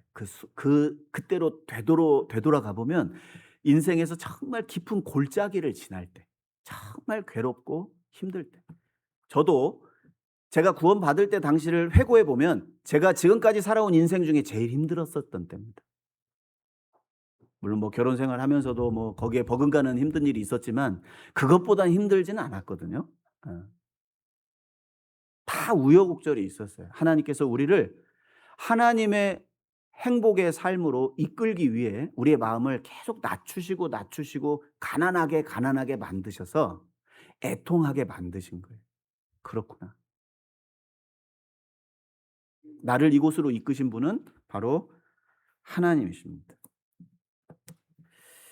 세상 사람들이 하나님이 준비하신 복은 영원한 복이거든요. 완전한 복인데 사실 세상 사람들이 생각하는 복과는 조금 다릅니다. 그래서 아까도 말씀드린 것처럼 아담과 하와가 범죄한 후에 하나님이 왜 이 땅을 저주하셨을까? 그것은 이제 C.S. 루이스라는 사람이 쓴 고통의 문제라는 책에 그렇게 나옵니다. 세상에 하나님이 세상 땅을 저주하신 이유, 피조물을 저주하신 이유는 바로 죄가 있는 상태로 영생을 한다는 건 오히려 저주기 때문이다. 이렇게 표현해 놨습니다. 그래서 하나님은 지금도 깨어졌던 인간의 복을 회복하기 위해, 그리고 지금도 피조물은 고통 중에 있거든요. 빨리 하나님의 아들이 오셔서 만물을 새롭게 하기를 간절히 바라고 탄식하고 있습니다. 그 복이 회복이 되는. 그래서 하나님의 아들이 십자가에 죽으실 수밖에 없었던 거예요. 그래서 하나님은 이 땅에서 생각해 보세요. 이 땅에서 저주받은 곳에서 영원히 산다. 그게 행복일까? 아유, 영감 일본 갑시다. 아이고 영감 올해 몇이요? 809세요. 89세가 아니고 809세. 아이고 밤마다 잠을 못 자요. 그게 행복입니까? 그렇게 영생하면 뭐가 되겠어요? 여러분 7, 80년 인생 살면서 죄인으로 사는데 세상이 이 모양이면 8, 900년 죄인으로 살면 세상 어떻게 될까요? 상상이나 되겠습니까? 끔찍한 지옥으로 바뀔 거예요. 그래서 하나님은 이 땅을 저주하신 거예요. 그래서 사람이 이 땅에서 수고하고 땀 흘리며 슬픔과 고통과 질병과 사망, 영원한 생사의 이별을 통해 사람들의 마음을 지금도 낮춰가고 계시는 거예요. 사람에게 사람이 수고하고 애쓰게 하신 것이요 본심이 아닙니다. 그걸 통해 하나님을 찾도록, 하늘을 바라보도록 하나님이 우리를 이끌어 오신 거예요. 결국 우리에게 복 주시기 위한 모든 일을 지금도 변함없이 하나님이 하고 계시는 겁니다. 5장 3절 보겠습니다. 이제 하나씩 한번 들어가 보죠. 5장 3절 같이 한번 읽어보겠습니다. 심령이 가난한 자는 복이 있나니 천국이 저희 것이며. 자, 심령은 마음과 영혼이 가난한 자를 말합니다. 세상과는 전혀 모순되는 복입니다. 세상은 부자에게 복이 있다고 이렇게 이야기합니다. 근데 세상에는 부자지만 심령이 가난한 사람도 있고 가난하지만 심령이 부자인 사람도 있습니다. 그런데 앞서 말씀드린 것처럼 뭐예요? 대부분 가난한 사람이 심령이 가난한 사람이 많고 부자인 사람이 심령이 부자인 사람들이 많아요. 그래서 조금 더라는 그 욕심 때문에 우리는 우리에게 주어진 행복을 지금도 갉아먹고 있는 인생을 살게 됩니다. 제가 예전에 이제 화순에 있을 때 한 분을 상담하러 광주 기독병원에 이제 상담하러 갔습니다. 사연이 참 기구합니다. 60밖에 안 된 여자분이었는데 나이 40이 될 때 남편의 사업이 폭삭 망했어요. 그래서 이제 쫄딱 망한 거예요. 그래서 상가 하나를 빌려서 들어가서 정육점을 시작했습니다. 자녀가 셋인데 자녀 셋을 한참 키워야 될 때니까 뭐든 해야 됐어요. 그래서 살림만 하시던 그분이 나와서 정육점을 했는데 이분이 모든 면에서 좀 제가 이제 언뜻 이렇게 병상에서 누워 봤는데도 굉장히 활달한 성격이고 그리고 수완이 아주 좋은 분이에요. 또 똑똑하신 분이에요. 그래서 이분이 정육점을 했는데 무려 5년 만에 빚 다 갚고 그 건물을 샀어요. 2층 건물인데. 그런데 정육점을 하는데 집에 들어와서 뭐 했냐? 돈 세다가 주무셨대요. 그렇게 잘 됐대요. 그렇게. 그러다가 이거 좀 돈 좀 되네. 그러면 우리 정육식당을 할까? 보통 식당은 2층에 해야 됩니까? 1층에 해야 됩니까? 1층에 해야 되잖아요. 그런데 2층에다가 모험을 한 거예요. 우리 고기를 가지고 여기서 식당을 해보자. 대박 났어요. 자식들하고 같이 세요 이제 돈을. 그래서 세 자녀를 아주 훌륭하게 잘 키웠어요. 서울로 대학 보내고 다. 그리고 남편에게 약속했답니다. 우리 60이 되면 가게 다 정리하고 세계 여행 갑시다. 그래 딱 60이 된 거예요. 말기암이 찾아왔어요. 그래서 그 신우죠. 그러니까 그분 신우가 우리 자매님이셨는데 너무 불쌍하다고 저한테 간곡하게 부탁을 하셔서 광주 기독병원까지 가가지고 상담하러 딱 호스피스 병원 들어온 지 12일밖에 안 됐습니다. 호스피스 병원. 제가 겉으로 봤을 때는 멀쩡해요. 그래서 막 웃으면서 막 이야기를 합니다. 그런데 한쪽 2인실이었는데 한쪽은 거점 40대 중반인데 거의 그 뼈밖에 안 남은, 피부는 새카면서 호흡이 정말 힘들게 호흡하는 그분이 누워 계시고, 이분은 앉아 계셨어요. 뭐 꽂는 것도 없어요. 그래서 제가 그분의 인생을 쭉 이야기를 하는데, 그분이 막 제가 이렇게 했고요, 이렇게 돈을 세다 잤고요, 이렇게 너무 잘 됐어요. 내가 내 남편하고 여행을 가려고 하다가 그냥 그만 이 병이 왔다고. 이제 그 웃으면서 이야기를 하면서 마지막에 저한테 무슨 말씀하셨냐면, 목사님, 저기 누워 있는 저 아이하고 저하고 차이가 뭔지 아세요? 뭔데요? 쟤는요 치료비가 국가에서 나온대요. 근데 저는요 지금 내 일생에 가장 비싼 침대에서 지금 누워 있어요. 그 차이뿐이래요. 내가 번 돈으로 내가 누워 있거나, 아니면 내가 굳이 그렇게 밤새 일 안 했어도 국가에서 저렇게 치료받게 해주셨을 텐데, 결국에 모아놓은 것이 나에게 아무런 유익이 안 된다는 걸 제가 그때 상담하면서 오히려 배웠어요, 그분에게. 세상 사람들은 평생 좋은 집, 좋은 차, 그리고 그 빚 갚으려고 일생을 보냅니다. 제가 청년 집회 때 청년들에게 처음 시작할 때 그 얘기를 했습니다. 세상의 모든 삶은 가장 내게 중요한 건 생명과 시간이다. 맞죠? 젊은이에게 가장 소중한 건 젊음, 시간입니다. 그런데 그 젊음과 시간을 지금 투자하고 있어요. 투자하는데 그 투자한 것을 통해서 내 생명과 시간보다 소중한 걸 얻어내지 못하면 그건 허무한 거예요. 그건 완전히 실패한 인생입니다. 나의 죽음이죠. 나의 생명을 투자하면서 얻는 게 아무것도 없다. 게임 캐릭터나 얻고, 이 세상에 살면서 빚이나 지고, 이 세상에 잠시 잠깐 일할 직장을 위해 살고, 결혼을 위해 살고, 이 세상에 보이는 것을 위해서, 소유를 위해서 산다는 건 그건 정말 무가치한 삶이에요. 최소한 내게 생명이 가장 소중하고 시간이 가장 소중하다면 생명과 시간을 내가 주고 얻는 건, 여러분, 영원한 걸 얻지 못하면 그건 진짜 어리석은 거래예요. 정신 차려야 됩니다. 이 값진 이 시간, 이 생명, 이 귀한 걸 가지고 나는 무엇을 얻고 살아야 하는가? 사실 부자들은 자기 재물을 의지하느라고, 인물 좋은 사람은 자기 인물을 의지하고요, 환경 좋은 사람은 자기 환경 의지하느라고 하나님 찾지 않습니다. 여러분, 그것이 이 세상의 심령이 부요한 사람.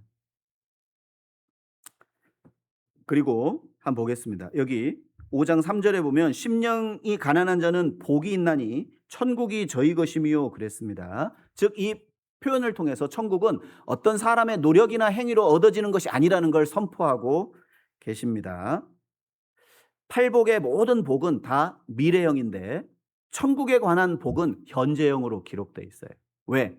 과거에 믿는 그 순간 우리에게 주어진 영원한 복이기 때문에 그렇습니다. 그리고 주님은 그 복을 과거에 누렸던 복으로 국한하지 않고 지금도 누리기를 원하시는 거예요. 심령이 가난하기를, 지금도 애통하기를, 그것이 진정한 복이라는 걸 말합니다. 여기 가난한 자가 헬라어로 푸토코스라는 단어인데, 이 푸토코스는 진짜 일도 없는 극빈자, 완전히 헐벗은 자, 지금 며칠 굶어서 지금 앞이 안 보이는 자, 그런 뜻입니다. 아주 철저하게 이 땅에서의 그 어떤 것도 소망이 되지 않는 그 심령이 오히려 하나님만 바라보고 하나님만 붙잡고 하나님의 뜻에 순종해서 하나님의 복을 누릴 수 있는 복된 삶이라는 뜻이에요. 하나님이 그걸 원하십니다, 우리에게. 그래서 처음에 구원 받을 때 우리가 죄인이라는 걸 깨닫고 났을 때 우리 심령이 가장 가난하잖아요. 하나님이 구하시는 제사는 뭐예요? 상한 심령입니다. 상한 심령. 그 어떤 소망. 제가 지금 생각하면 지금도 마찬가지입니다. 지금도 생각해요. 제가 구원 받을 때 있잖아요. 제가 이곳에 선다는 게 기적입니다. 왜냐하면 그 전날에 죄 말씀 듣고요, 안 가려고 했거든. 복음 들으러 안 가려고 했어요. 왜? 복음 들으면 평생 내가 하나님께 붙잡혀 살아야 되겠다는 아주 강한 그 두려움에 확 사로잡혔습니다. 야, 나는 지금 25살에 앞으로 해야 될 게 이렇게 창창한데, 할 것도 많고 해볼 것도 많고 하고 싶은 것도 많은데 그걸 못할 것 같은 그런 마음이 드는 거예요. 그래서 에이, 내일 안 가야 되겠다 하고 한참 들었던 말씀을 딱 회고해 보니까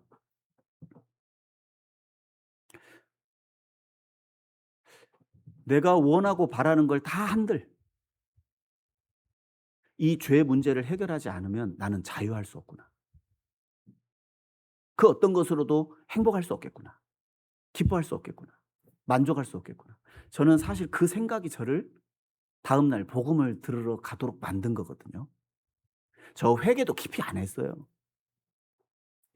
지금 생각해 보면 이제 막 간절히 막 땀방울이 핏방울이 되도록 기도를 했다. 뭐 저는 그런 기도 안 했거든요. 뭐 하나님 구원해 주시면 구원해 주시는 거고. 하지만 지옥은 진짜 가기 싫다고. 그러면서 복음 들으러 갔는데 제가 이제 생각했던 그런 근심과 걱정은 이제 사라지고, 야, 그랬구나. 그 이후부터 계속 복음을 듣는 데 있잖아요. 들으면 들을수록 제가 너무 큰 죄인이라는 게 깨달아지고 더 크게 애통하게 되고, 야, 그렇구나. 이 세상에 나갈 때 말씀을 등지고 이 세상을 바라볼 때는 세상이 전부인 것처럼 보이다가도 복음을 듣고 또 하나님 말씀에 또 푹 빠지게 되면 그렇구나. 저것은 허상일 뿐이다. 보이는 건 잠깐일 뿐이다. 그 신앙이 계속 공존하면서 탄식하고 심령이 부하게 될 때마다 하나님은 그 말씀으로 저를 낮추시고, 그리고 교회 안에서 형제 자매들의 믿음의 교제 속에서 그렇구나. 나 혼자 걸어가는 길이 아니구나. 나와 같이 한 믿음과 한 소망으로 가는 분들과 위로받으면서 그렇게 지금까지 왔거든요. 그것이 진정한 복이라는 겁니다. 내가 세상에서 할 수 있는 게 없고 누릴 수 있는 게 없고, 그리고 내가 취할 것이 없다. 소망 둘 게 없다. 재산도, 배우자도, 자식도. 저희 자매가 어제 저한테 전화를 하더라고요. 역시 나는 당신밖에 없어. 자식도 소용없어. 뭐가 또 이제 섭섭했나 봐요, 저한테. 그래서 그래, 나밖에 없어. 그러니까 있을 때 잘해 이러면서 이제 끊지만 속으로는요, 나도 아니요. 뭐 이렇게 이제 정직한 심령을 이렇게 품습니다. 나 의지하지 마. 부담돼. 이러면서 전화를 끊지만 대답은 그렇게 해줘야 되잖아요. 나도 그래. 뭐 이러면서 이제 전화를 끊지만 결국 전적으로 우리가 의지해야 될 분, 붙잡아야 될 분은 하나님밖에 없습니다. 결국 우리 신앙의 최종적인 목표는 여호와만 의지하는 신앙입니다. 그걸 하나님이 원하시거든요. 어제 우리 중고등부 학생들에게 그 얘기 해줬습니다. 신앙의 목적과 목표는 다르다. 신앙의 목적은 하나님의 영광이다. 먹든지 마시든지 무엇을 하든지 하나님 영광을 위해서 하면 된다. 그게 우리의 삶의 목적이다. 하지만 우리의 삶의 목표는 그리스도를 닮는 거다. 그리스도의 성품과 인격, 그리고 그분의 삶을, 그분의 십자가, 내게 주신 십자가를 짊어지고 그분을 좇아서 한 걸음 한 걸음 순종하고 사는 인생, 그것이 우리의 진정한 행복이다. 찬양 부르잖아요. 우리 행복이라는 찬양 부르셨죠? 화려하지 않아도 뭐하고 살아요? 정결하게 사는 것. 가진 것이 없어도 감사하며 사는 것. 그 부르면서도 부를 때뿐이에요. 부르고 나면 또 가난도 걱정, 통장도 걱정, 빚도 걱정, 보험도 걱정, 막 다 걱정합니다. 그러지 말자는 거죠. 우리는 복받은 사람입니다. 여기 시편 40편 12절에 다윗도 그랬습니다. 다윗은 하나님의 약속도 받았고 왕권도 허락받았고 그리고 복도, 확실한 은혜도 허락받았었잖아요. 그런데 다윗은 무수한 재앙이 나를 둘러싸고 나의 죄악이 내게 미침으로 우러러 볼 수도 없으며 나의 죄가 머리털보다 많음으로 내 마음이 사라졌다고 고백하고 있습니다. 자기 죄를 발견했을 때 다윗은 마음이 산산조각이 나버렸어요. 부서져 버렸습니다. 이 세상의 그 어떤 것으로도 그 상실된 마음을 회복할 수가 없었어요. 그것이 상한 심령입니다. 죄로 인해서, 그리고 나의 영원한 운명에 대해서. 여러분, 지금도 그 심령의 가난함을 누리고 계십니까? 여러분, 그것이 사라지는 그 순간 우리에겐 세상이 커 보이고 세상에 대한 미련, 불평, 그리고 갈등, 온갖 문제에 사로잡히게 돼 있다는 거예요. 우리의 행복은 이 땅에 있는 게 아닙니다. 행복은 시작입니다. 죄로 인해서 내 자아가 산산이 부서지고, 죄로 인해서 인생의 한계를 발견하고, 그리고 죽음과 심판의 운명 앞에 내 자신이 섰을 때, 그때 사실 이 세상의 소유나 쾌락이나 권세 아무 소용없습니다. 다 산산이 부서지는 거거든요. 그것이 우리에게 진정한 복이다. 그것을 깨닫는 마음, 그 구원받을 때 그 순간뿐만 아니라 지금도 마찬가지입니다. 자, 그때는 그랬는데 지금은 더 갖고 싶어. 부러워요. 구원받았는데 돈 많은 사람, 구원받았는데 잘생긴 사람, 구원받았는데 일 잘 되는 사람, 그것이 이제 부럽다니까요. 실제 부러워하는 분들이 계세요.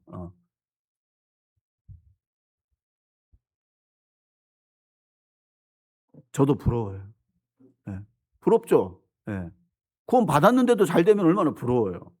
그렇지만 그 반대인 경우에도 사실 우리에게 주어진 복은 퇴색되거나 없어지지 않는다. 그리고 구원받은 후에도 성령께서 내 마음 깊은 곳을 비춰주셔서 내 속에 얼마나 어두운 죄가 많은지를 보여주시거든요. 그래서 더 가난해질 수밖에 없어요. 그리고 남을 판단할 수가 없습니다. 왜요? 나 같은 죄인도 있는데 누굴 판단해요? 누구하고 다툴 수 있어요? 한번 생각해 보세요. 내 속을 이렇게 드러내 보인다면 도대체 내가 무슨 자격이 있겠어요? 세상을 향해서 무슨 말을 할 자격이 있고, 교회를 향해서 무슨 자격이 있고, 형제 자매들을 향해서 무슨 말을 할 자격이 있어요? 없어요. 내 자신을 바르게 보면. 심령이 가난한 자는 자기 마음을 들여다보는 사람. 자기와 철저하게 싸우는 사람, 그 사람은 가난해질 수밖에 없어요. 왜요? 싸워도 내 자아가 어떻게 됩니까? 싸워도 이 자아가 사라져요? 죽어요? 안 죽어요. 계속해서 불쑥불쑥 예기치 않은 순간, 예기치 않은 장소, 예기치 않은 사람들 앞에서 불쑥불쑥 드러납니다. 그게 다예요. 그걸 깨달았으니 얼마나 심령이 가난하겠어요. 내가 내 죄로 인해서 망할 수밖에 없다. 내가 죽을 수밖에 없다. 여러분, 그 사람에게 이 현세가 무슨 의미가 있겠습니까? 세상은 우리 삶의 목적이 아닙니다. 우리의 삶의 목적은 이 세상이 아니라 내세에 있습니다. 내세를 준비하고 내세를 바라보는 사람들이 그리스도인들입니다. 정확하게 명확하게 선을 딱 그어 놓으셔야 돼요. 반면에 세리였던 마태, 부자였죠. 세리장인 삭개오, 물론 부자인 분들 중에 심령이 가난한 사람도 있어요. 일부는 있기는 합니다. 성경에도 등장하고 있지만 결국에는 이 세상을 목적과 목표로 삼은 사람은 결코 심령이 가난해질 수 없다. 그래서 하나님께서 우리에게 그 마음을 주신 것도 사실 복된 삶이다 라고 할 수 있습니다. 시편 39편 한번 보겠습니다.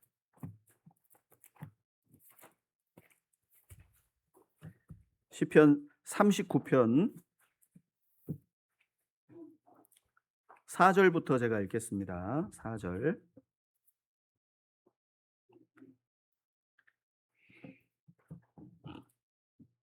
여호와여, 나의 종말과 연한의 어떠함을 알게 하사 나로 나의 연약함을 알게 하소서. 주께서 나의 날을 손넓이만큼 되게 하심에 나의 일생이 주의 앞에는 없는 것 같사오니 사람마다 그 든든히 선 때에도 진실로 허사뿐이니이다. 진실로 각 사람은 그림자같이 다니고 헛된 일에 분요하며 재물을 쌓으나 누가 취할는지 알지 못하나이다. 주여, 내가 무엇을 바라리요? 나의 소망은 주께 있나이다. 다윗이 성공 가두를 달리고 있을 때 권력에 그리고 성공에 이 땅에서의 복에 정점을 찍고 있을 때 지은 시가 바로 이 시입니다. 그는 자기 심령이 부요해지는 걸 허락하지 않았습니다. 그리고 자기가 범죄하고 하나님께 징계받은 그 후에도 자기 자신을 들여다봤어요. 내가 죄악 중에 출생했고 모친이 죄 중에 나를 잉태했다. 그렇구나. 진정한 나에게 주어지는 진정한 복이 무엇이냐? 로마서 4장에 다윗이 고백합니다. 자, 일하는 자에게는 그 삭시 은혜로 여기지 아니하고 값으로 여기거니와 이를 아니할지라도 경건치 아니한 자들에게 경건치 아니한 자를 의롭다 하실 이를 아니할지라도 경건치 않은 자를 의롭다 하심을 받는 자의 행복에 대하여 다윗의 말한 바 하면서 로마서 4장 이후에 나옵니다. 그 불법의 사하심을 받고 그 죄를 가리우심을 받는 자는 복이 있고 주께서 그 죄를 인정치 아니하실 사람에게 복이 있도다 함과 같으니라. 그러니까 다윗에게 있어서 진정한 행복이 뭐냐? 죄 사함의 복이었다. 다윗은 그렇게 고백하고 있습니다. 권력의 정점, 자기의 인생의 정점에 있을 때 가장 큰 행복이 뭐냐? 그 복은 심령이 극도로 가난한 사람에게 주어지는 진정한 복이었다는 거예요. 그거 하나로 충분하다는 겁니다. 그러니까 불평할 게 없다는 거예요. 구원받은 모든 사람에게 있어서 그 어떤 것도 그 행복을 빼앗아 갈 것은 이 세상에 존재하지 않는다. 그러니까 우리가 가장 세상에서 행복한 사람이라는 사실을 다윗이 자기의 생애와 자기의 고백을 통해서 우리에게 알려주고 있는 거예요. 나의 소망은 주께 있나이다. 나의 모든 건, 나의 전부는 하나님께 있습니다. 왜요? 이 세상의 것은 공술의 공수거예요. 내가 주님 앞에 설 때 가지고 가는 것 한 가지는 내가 이 땅에 하나님의 법을 순종하고 행한 것, 그것만 가지고 갑니다. 그것만. 다 놓고 가요. 다. 세상의 죄인들은 자기의 죄짐을 짊어지고 가고 구원받은 성도들은 하나님의 법을 행한 것 있죠? 그것만 가지고 갑니다. 왜요? 죄는요. 바로 이미 예수님께서 십자가에서 처리해 주셨거든. 그 죄들을. 우리가 이 땅에서 순종한 것만 가지고 가는 거예요. 그래서 결국에 누가복음 16장에 보면 부자와 나사로의 이야기가 나옵니다. 제가 이 이야기를 볼 때마다 참 두려운 마음이 드는데 그게 뭐냐? 한번 찾아보죠. 시간이 벌써 저렇게 됐습니다. 누가복음 16장입니다. 누가복음 16장 24절 25절입니다. 24절 25절 같이 읽겠습니다. 불러 가로되 아버지 아브라함이여 나를 긍휼히 여기사 나사로를 보내어 그 손가락 끝에 물을 찍어 내 혀를 서늘하게 하소서. 내가 이 불꽃 가운데서 고민하나이다. 아브라함이 가로되 예 너는 살았을 때에 내 좋은 것을 받았고 나사로는 고난을 받았으니 이것을 기억하라. 이제 저는 여기서 위로를 받고 너는 고민을 받느니라. 자, 이 부자는 부자이면서 심령도 부자인 사람이었습니다. 반면 나사로는 나사로의 이름 뜻이 하나님은 나의 도움이시라는 뜻이거든요. 그러니까 비록 거지로 살았어요. 가장 비참한 모습이었지만 심령만큼은 가난하고 구원받은 사람이었습니다. 하지만 죽음 이후에 전세가 완전히 역전됐어요. 부자는 지옥에서 불꽃 가운데 그 물 한 방울이 진짜 필요해서 갈급하는 상태로, 그리고 나사로는 아브라함 품, 즉 천국에 가 있는 모습으로 소개가 되고 있습니다. 그런데 여기 생각해 보면 여기 25절에 너는 살았을 때 내 좋은 것을 받았고 그랬습니다. 내 좋은 것. 자, 다른 번역본 성경에 보면 이 사람은 세상에서 호의호식을 했어요. 자기가 바라는 것, 자기가 원하는 걸 다 하나님이 주셨다는 뜻입니다. 받았고 그랬죠? 받았다는 건 누가 준 분이 있는 거 아니에요? 하나님께서 원하는 걸 주신다는 거예요.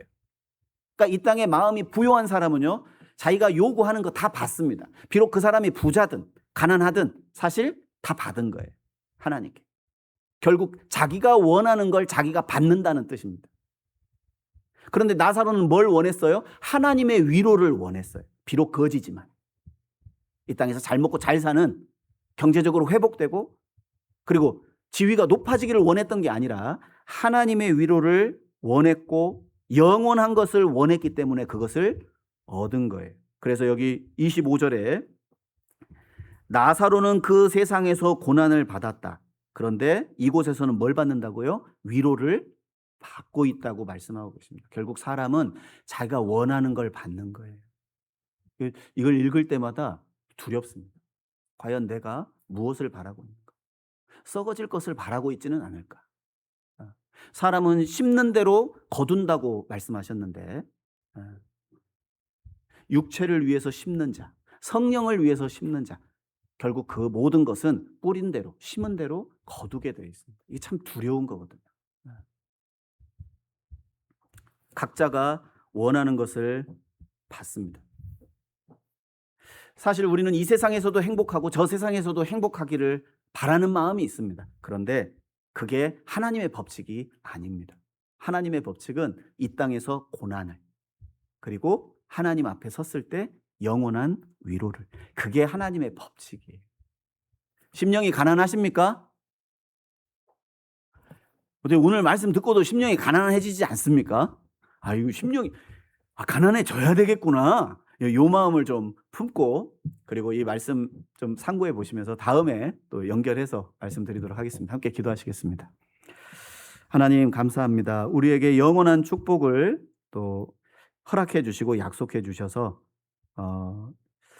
영원한 하나님의 나라를 품고 살아갈 수 있도록 믿음과 소망 주신 은혜 진정으로 감사드립니다. 무엇보다도 우리가 복 받기를 원하시고 복 주시기를 원하시는 그 하나님 앞에 우리의 생애가 영원한 천국에서의 행복이 아닌 이 땅에서 살아가며 주님께서 주신 그 복을 누리며 살아가는 저희가 되도록 하나님 은혜 베풀어 주시옵소서.